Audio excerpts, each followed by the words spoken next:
पार्वतीये नमः। पार्वतीप्रियपुत्राय पूर्वा सन्ध्या प्रवर्तते। उत्तिष्ठ गजराजस्य कर्तव्यं लोकपालनम्। उत्तिष्ठोत्तिष्ठ विघ्नेश उत्तिष्ठ गणनायक।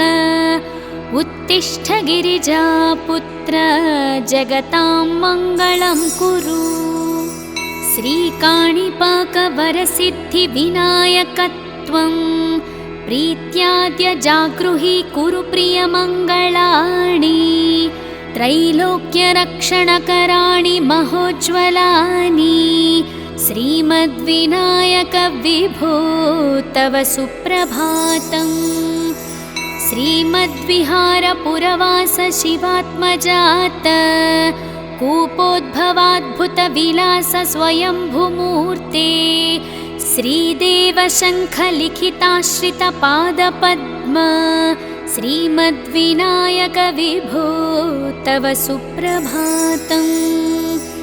श्रीनारिकेळवनशोभितपुष्टिगात्र क्षीराभिषिक्तशुभविग्रह तत्त्वमूर्ते। दिव्याङ्गमूषिकसुवाहनमोदरूप श्रीमद्विनायक विभो तव सुप्रभातम्। श्रीकाणिपाकवरभूतलवासतुष्ट हे आदिपूज्य अरुणारुणभानुतेज। प्राचीदिशाम्बरमिदं रविकान्तिनिष्ठं श्रीमद्विनायक विभो तव सुप्रभातम्। श्रीबाहुदा शुभतरङ्गसुबाहुदत्त सुस्निग्धशीतलकणानपि स्रङ्गुहित्य। प्राभातवायुरिह यास्यति सेवनाय श्रीमद्विनायक विभो तव सुप्रभातम्। गौरीकराम्बुजसुलालितदिव्यवक्त्र श्रीकण्ठमानसमुदाकरमोदरूप। कैलासशैलशिखरस्थितबालभानो श्रीमद्गणेश्वर विभो तव सुप्रभातम्। दुर्वाङ्कुराणि जलजानि सुपुष्पकाणि बिल्वानि पूजनविधौ च सुसज्जितानि। नित्यार्चनोत्सुकमदोत्कटवारणास्य श्रीमद्गणेश्वर विभो तव सुप्रभातम्। हृत्कूपमध्य समुपस्थितचित्स्वरूप कूटस्थतत्त्वमिदमेव हि बोधनेन। त्वामत्र भासि विदधासि समस्तशोभान् श्रीमद्गणेश्वर विभो तव सुप्रभातम्। श्रीमुद्गलाख्यमुनिसन्नुतसच्चरित्र वासिष्ठगृत्समदमुख्य ऋषिर्वरीड्य। वेदोक्तदेवगणमन्त्रगणादिनाथ श्रीमद्गणेश्वर विभो तव सुप्रभातम्। ऋग्वेदकीर्तितगणाधिपज्येष्ठराज त्वं ब्रह्मणस्पतिरिति प्रकटीकृतोऽसि। आथर्वशीर्षमनुमन्त्रितदिव्यमूर्ते श्रीमद्गणेश्वर विभो तव सुप्रभातम्। ब्रह्मादिदेव परिकीर्तितवेदपाठाः त्वत्शूर्पकर्णकुहरौ प्रविशन्ति देवाः। श्रुत्याधुनैव परिपालय धर्मसङ्घान् श्रीवल्लभेश भगवान् तव सुप्रभातम्। हेरम्बलम्ब जठराद्भुतदिव्यगात्र प्रारम्भपूजनमिदं दयया गृहीत्वा। सर्वशुभानि परिनाशय सर्वपुत्र श्रीवल्लभेश भगवान् तव सुप्रभातम्। भानुदयेन न हि दृश्यति चन्द्रबिम्बं त्वत्फालदेश शशिरेव विभाति नित्यं सत्यस्वरूपनिगमागमसन्नुताङ्घ्रे श्रीवल्लभेश भगवान् तव सुप्रभातम्। कालाग्निरुद्रसुतकालनियामकत्वं कालानुकूलफलदोऽसि कलामयोऽसि कल्याणकारककलाधरशेखरोऽसि श्रीवल्लभेश भगवान् तव सुप्रभातम्। उग्रस्वरूपरिपुनाशक उग्रपुत्र सौम्योऽसि सोमविनुतोऽसि प्रशान्तरूप सर्वेश सर्वफलकारक सर्वमूर्ते श्रीवल्लभेश भगवान् तव सुप्रभातम्। दारिद्र्यदुःखभयभञ्जन दक्षस्वामिन् तारुण्यविग्रहधनाधिफलप्रदायिन् लावण्यमञ्जुलकलान्वितरञ्जितास्य हे विघ्ननाथ भगवान् तव सुप्रभातम्। गम्बीजतुष्टगणराजगकारपूज्य गान्धर्वगानपरिवर्तितनादमूर्ते गाङ्गेयगण्यगणिताधिककलास्वरूप श्रीमद्विनायक विभो तव सुप्रभातम्। मूलादिचक्रनिलयाच्युतयोगमूर्ते त्वामादिदेवमनुचिन्त्य तरन्ति भक्ताः रागादिदोषपरिहारक वेदवेद्य हे विघ्ननाथ भगवान् तव सुप्रभातम्। लक्ष्म्यादिशक्तियुत शक्तिगणेश्वरोऽसि दिव्याक्षरोऽसि शुभमन्त्रविराजितोऽसि तन्त्रादिभिर्नुतनतेष्टदवल्लभेश हे विघ्ननाथ भगवान् तव सुप्रभातम्। नागोपवीतधरनाथ विनोदचित्त नागास्यनाशित महाघनतानुरक्त आनन्दतुन्दिलतनो बहिरान्तरस्थ हे विघ्ननाथ भगवान् तव सुप्रभातम्। भद्रे भवक्त्र नवभद्रद भद्रतेज रुद्रप्रियात्मज मदद्रव शक्तियुक्त अद्रीशजा मधुरवत्सलतानिधान हे विघ्ननाथ भगवान् तव सुप्रभातम्।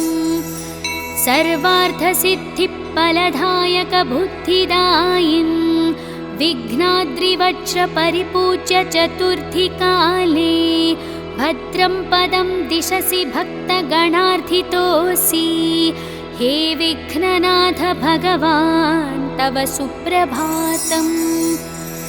बालादिभव्यबहुरूपधरोऽसि देव चिन्तामणिस्त्वमसि सर्वफलप्रदोऽसि त्वन्नाम दिव्यमणिरस्ति जगद्धिताय हे विघ्ननाथ भगवान् तव सुप्रभातम्।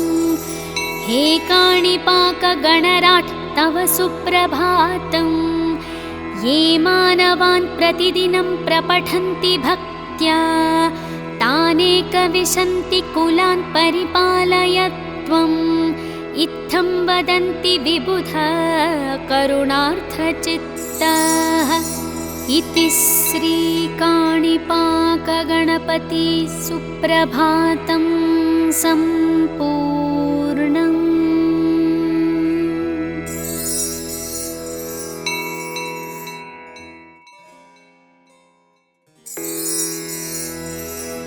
ॐ श्रीकाणिपाकगणपतये नमः। पार्वतीप्रियपुत्राय पूर्वा सन्ध्या प्रवर्तते उत्तिष्ठ गजराजस्य कर्तव्यं लोकपालनम्। उत्तिष्ठोत्तिष्ठ विघ्नेश उत्तिष्ठ गणनायक उत्तिष्ठ गिरिजापुत्र जगतां मङ्गलं कुरु। श्रीकाणिपाकवरसिद्धिविनायकत्वं प्रीत्याद्य जागृहि कुरु प्रियमङ्गलानि त्रैलोक्यरक्षणकराणि महोज्ज्वलानि श्रीमद्विनायक विभो तव सुप्रभातम्। श्रीमद्विहारपुरवास शिवात्मजात कूपोद्भवाद्भुतविलास स्वयंभूमूर्ते श्रीदेवशङ्खलिखिताश्रितपादपद्म श्रीमद्विनायक विभो तव सुप्रभातम्। श्रीनारिकेळवनशोभितपुष्टिगात्र क्षीराभिषिक्तशुभविग्रहतत्त्वमूर्ते दिव्याङ्गमूषिकसुवाहनमोदरूप श्रीमद्विनायक विभो तव सुप्रभातम्। श्रीकाणिपाकवरभूतलवासतुष्ट हे आदिपूज्य अरुणारुणभानुतेज प्राचीदिशाम्बरमिदं रविकान्तिनिष्ठं श्रीमद्विनायक विभो तव सुप्रभातम्। श्रीबाहुदाशुभतरङ्गसुबाहुदत्त सुस्निग्धशीतलकणानपि स्रङ्गुहित्य प्राभातवायोरिह यास्यति सेवनाय श्रीमद्विनायक विभो तव सुप्रभातम्। गौरीकराम्बुजसुलालितदिव्यवक्त्र श्रीकण्ठमानसमुदाकरमोदरूप कैलासशैलशिखरस्थितबालभानो श्रीमद्गणेश्वर विभो तव सुप्रभातम्। दुर्वाङ्कुराणि जलजानि सुपुष्पकाणि बिल्वानि पूजनविधौ च सुसज्जितानि नित्यार्चनोत्सुकमदोत्कटवारणास्य श्रीमद्गणेश्वर विभो तव सुप्रभातम्। हृत्कूपमध्यसमुपस्थितचित्स्वरूप कूटस्थतत्त्वमिदमेव हि बोधनेन त्वामत्र भासि विदधासि समस्तशोभान् श्रीमद्गणेश्वर विभो तव सुप्रभातम्। श्रीमुद्गलाख्यमुनिसन्नुतसच्चरित्र वासिष्ठगृत्समदमुख्य ऋषिर्वरीड्य वेदोक्तदेवगणमन्त्रगणादिनाथ श्रीमद्गणेश्वर विभो तव सुप्रभातम्। ऋग्वेदकीर्तितगणाधिपज्येष्ठराज त्वं ब्रह्मणस्पतिरिति प्रकटीकृतोऽसि आथर्वशीर्षमनुमन्त्रितदिव्यमूर्ते श्रीमद्गणेश्वर विभो तव सुप्रभातम्। ब्रह्मादिदेव परिकीर्तितवेदपाठाः त्वत्शूर्पकर्णकुहरौ प्रविशन्ति देवाः श्रुत्याधुनैव परिपालय धर्मसङ्घान् श्रीवल्लभेश भगवान् तव सुप्रभातम्।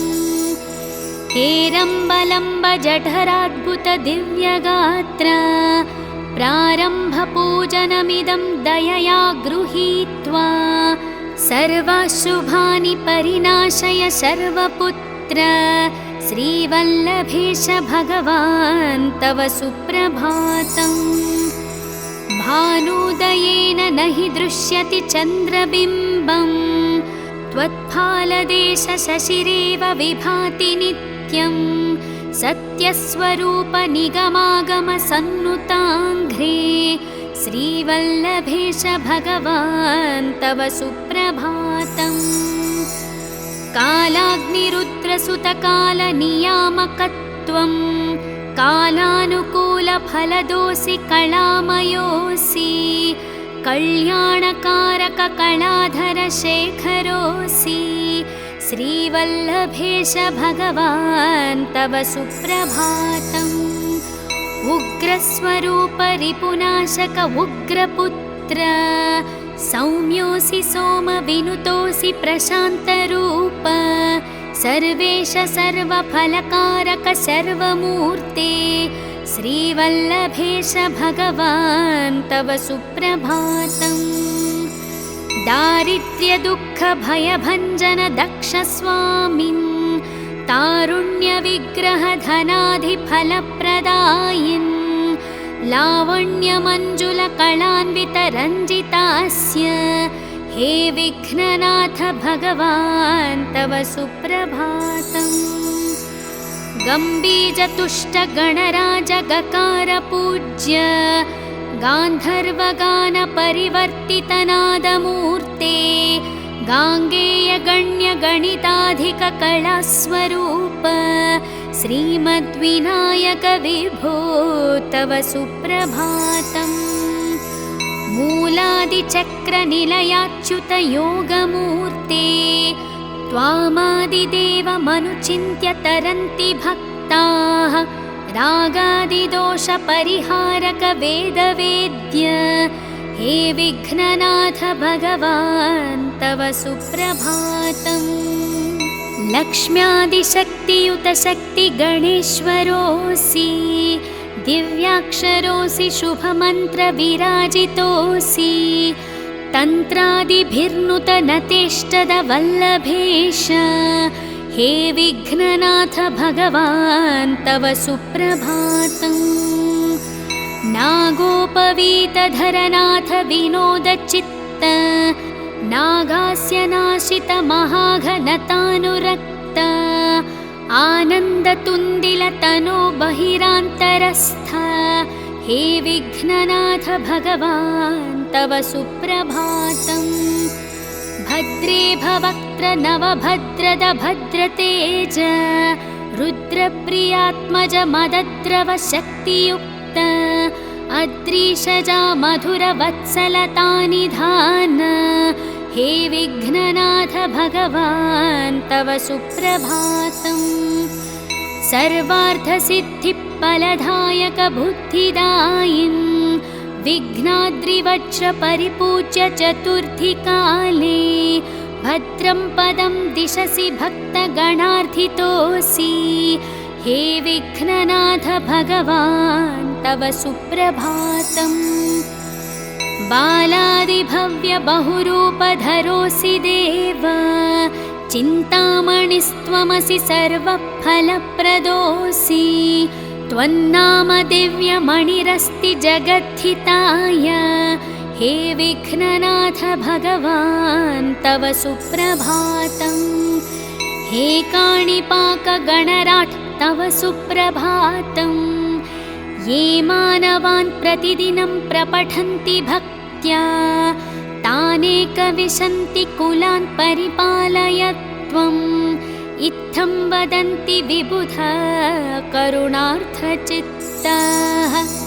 इति श्रीकाणिपाकगणपति सुप्रभातं सम्पूर्णम्।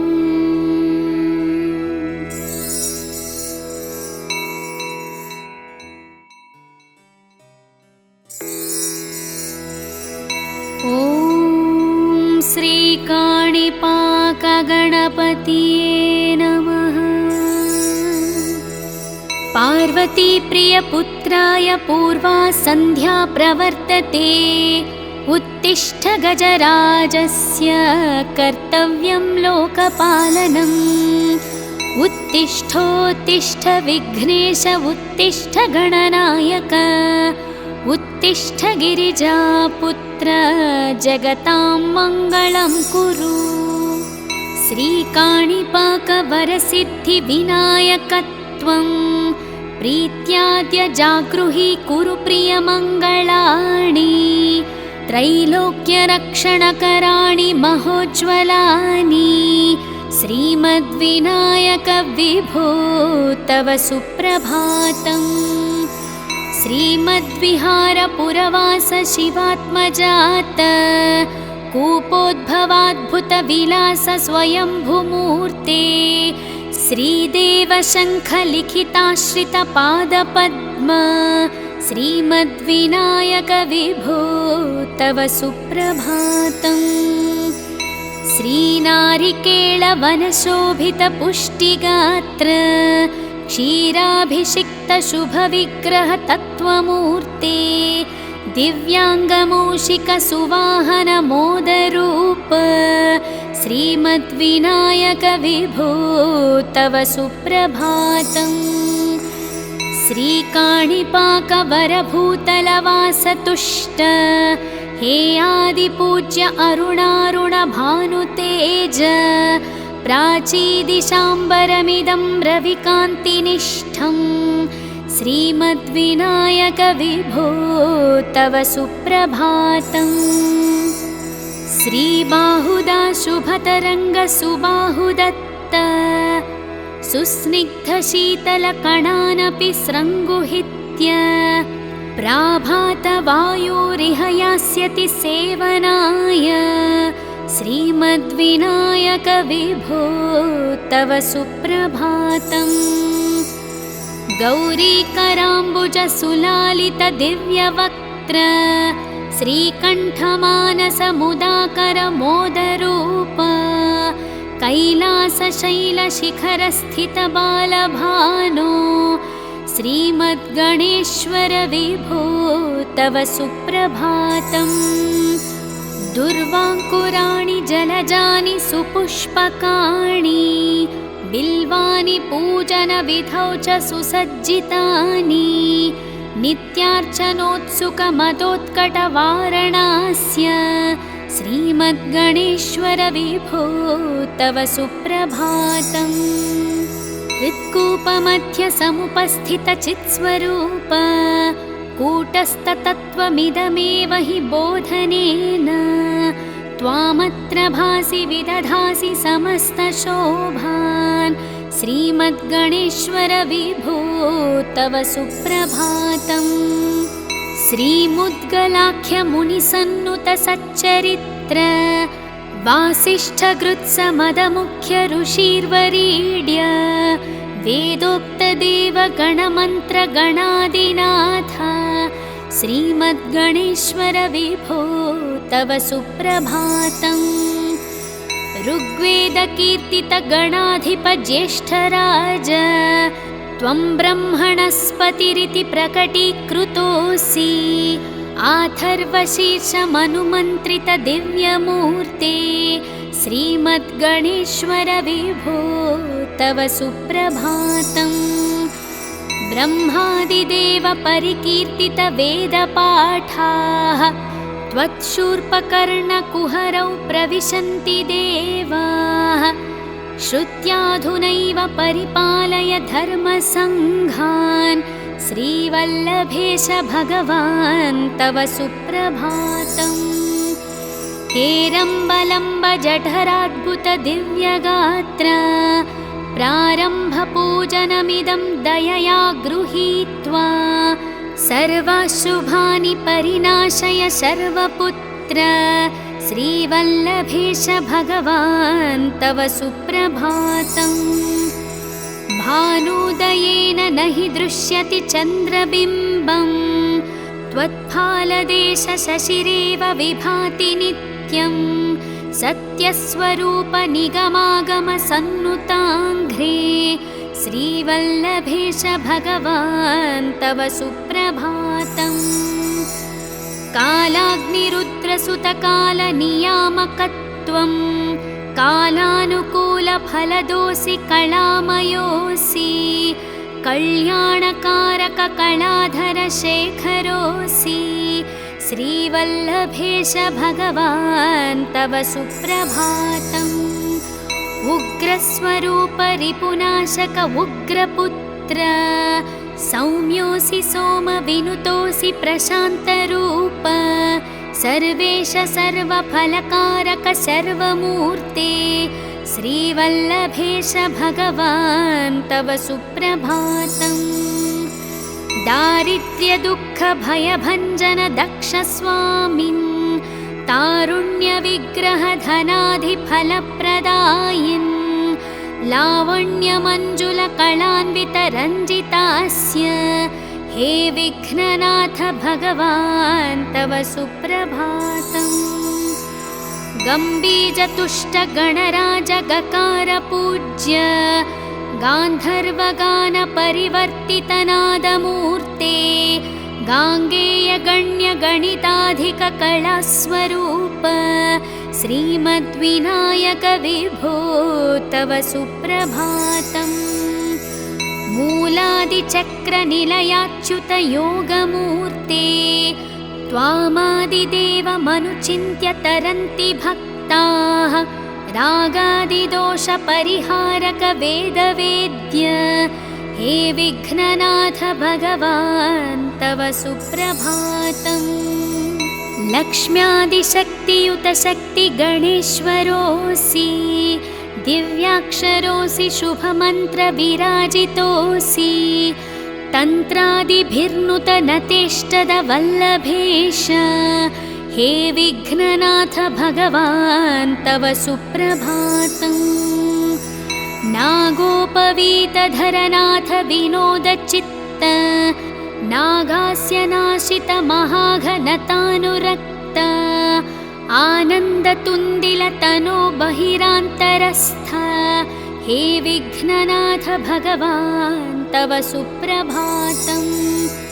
भद्रे भवक्त्र नवभद्रद भद्रतेज रुद्रप्रियात्मज मदद्रव शक्तियुक्त अद्रीशजा मधुरवत्सलतानिधान हे विघ्ननाथ भगवान् तव सुप्रभातम्।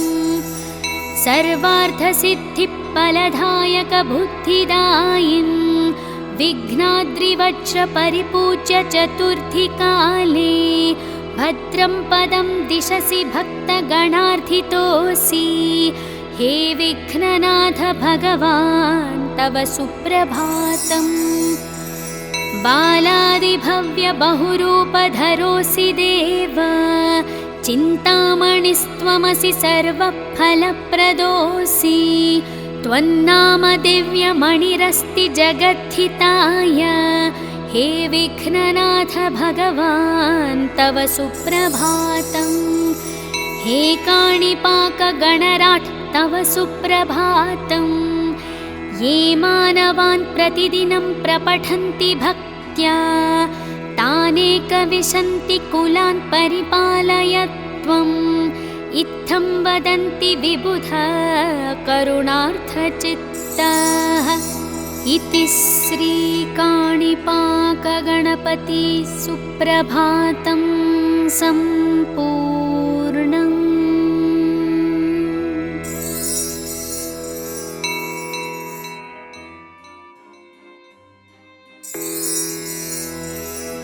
ॐ श्रीकाणिपाकगणपतये नमः। पार्वतीप्रियपुत्राय पूर्वा सन्ध्या प्रवर्तते उत्तिष्ठ गजराजस्य कर्तव्यं लोकपालनम्। उत्तिष्ठोत्तिष्ठ विघ्नेश उत्तिष्ठ गणनायक उत्तिष्ठ गिरिजापुत्र जगतां मङ्गलं कुरु। श्रीकाणिपाकवरसिद्धिविनायकत्वं प्रीत्याद्य जागृहि कुरु प्रियमङ्गलानि। त्रैलोक्यरक्षणकराणि महोज्ज्वलानि श्रीमद्विनायक विभो तव सुप्रभातम्। श्रीमद्विहारपुरवास शिवात्मजात कूपोद्भवाद्भुतविलास स्वयंभूमूर्ते श्रीदेवशङ्खलिखिताश्रितपादपद्म श्रीमद्विनायक विभो तव सुप्रभातम्।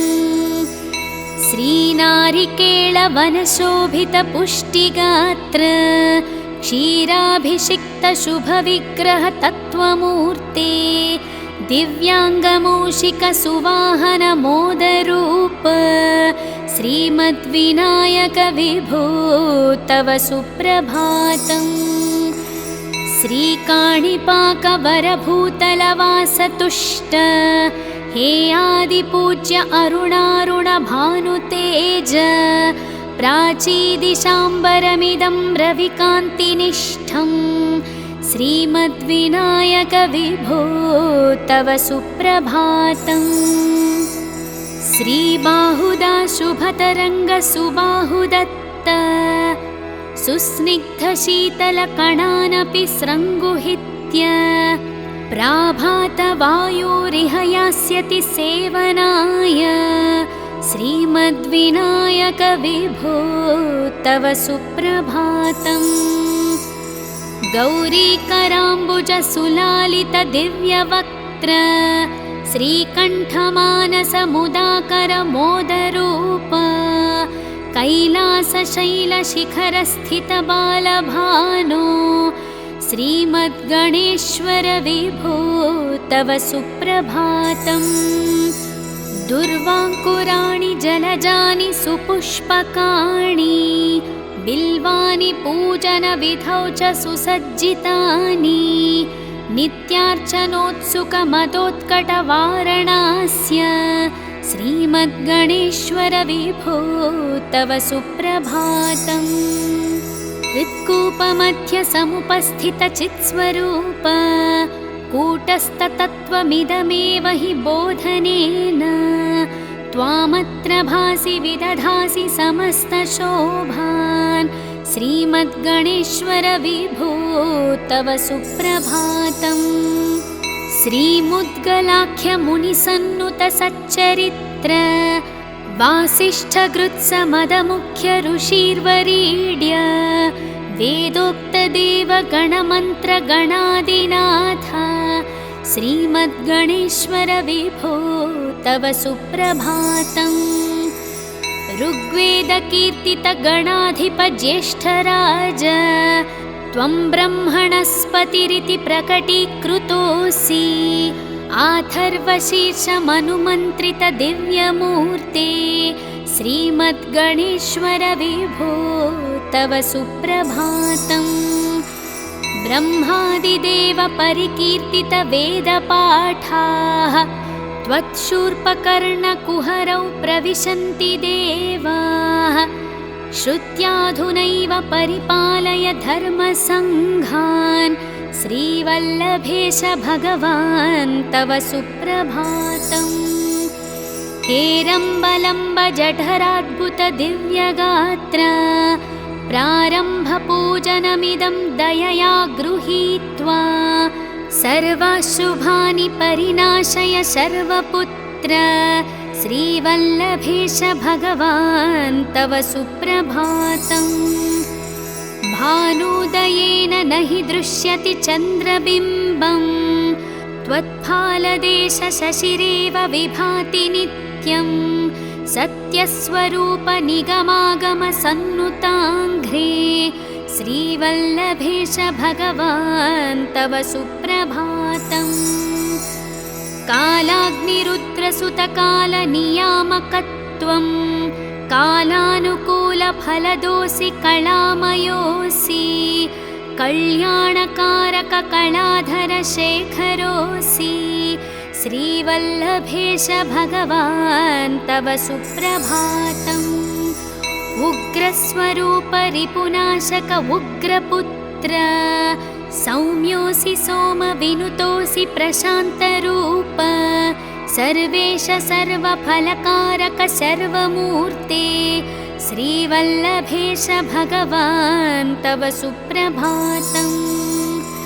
दारिद्र्यदुःखभयभञ्जन दक्षस्वामिन् तारुण्यविग्रहधनाधिफलप्रदायिन् लावण्यमञ्जुलकलान्वितरञ्जितास्य हे विघ्ननाथ भगवान् तव सुप्रभातम्। गम्बीजतुष्टगणराजगकारपूज्य गान्धर्वगानपरिवर्तितनादमूर्ते गाङ्गेयगण्यगणिताधिककलास्वरूप श्रीमद्विनायक विभो तव सुप्रभातम्। मूलादिचक्रनिलयाच्युतयोगमूर्ते त्वामादिदेवमनुचिन्त्य तरन्ति भक्ताः रागादिदोषपरिहारकवेदवेद्य हे विघ्ननाथ भगवान् तव सुप्रभातम्। लक्ष्म्यादिशक्तियुतशक्तिगणेश्वरोऽसि दिव्याक्षरोऽसि शुभमन्त्रविराजितोऽसि तन्त्रादिभिर्नुतनतेष्टदवल्लभोऽसि